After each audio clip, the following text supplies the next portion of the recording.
চুয়াডাঙ্গায় first capital university of বাংলাদেশের শিক্ষা কার্যক্রম অনির্দিষ্টকালের জন্য বন্ধ ঘোষণার প্রতিবাদে আয়োজিত সংবাদ সম্মেলনে হামলা ও হট্টগোলের ঘটনা ঘটেছে। 24 জুলাই সন্ধ্যা 6:30টার দিকে শহরের বড় বাজারের শহীদ হাসান চত্বরে অনুষ্ঠিত সংবাদ সম্মেলনে লিখিত বক্তব্য পাঠ করেন বিশ্ববিদ্যালয়ের প্রতিষ্ঠাতা ট্রাস্টি বোর্ডের দাবিদার চেয়ারম্যান আলিমুদ্দিন লস্কর।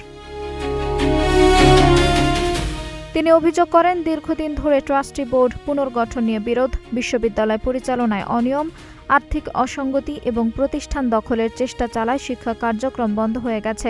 দ্রুত বিশ্ববিদ্যালয় খুলে দিয়ে শিক্ষার্থীদের স্বাভাবিক শিক্ষা কার্যক্রম চালুর দাবি জানান তিনি। জীবন অবাক না করলে কে করবে? 28% মিল্ক ফ্যাটের অবাক করার সাথে ফ্রেশ মিল্ক পাউডার। জীবন অবাক করুক প্রতিদিন। সংবাদ সম্মেলনের শেষ দিকে দুই পক্ষের সমর্থকদের মধ্যে বাকবিতণ্ডা শুরু হলে পরিস্থিতি উত্তপ্ত হয়ে ওঠে। এক পর্যায়ে জাতীয়তাবাদী সাংস্কৃতিক সংগঠন জাসাসের নেতা সেলিমউদ্দিন কয়েকজন নেতাকর্মী সহ সেখানে উপস্থিত হয়ে ব্যানার ছিঁড়ে ফেলেন। এতে সংবাদ সম্মেলন পণ্ড হয়ে যায় এবং এলাকায় হট্টগোলের সৃষ্টি হয়। পরিস্থিতির অবনতি হতে পারে আশঙ্কায় ট্রাস্টের সদস্যরা দ্রুত স্থান ত্যাগ করেন। তবে এই ঘটনায় কোনো বড় ধরনের অপ্রীতিকর ঘটনার খবর পাওয়া যায়নি। ট্রাস্টি বোর্ডের বিরোধের জেরেই বিশ্ববিদ্যালয়ের শিক্ষা কার্যক্রম বর্তমানে অনির্দিষ্টকালের জন্য বন্ধ রয়েছে। আঞ্জুম হক আরবি, নাগরিক প্রতিদিন।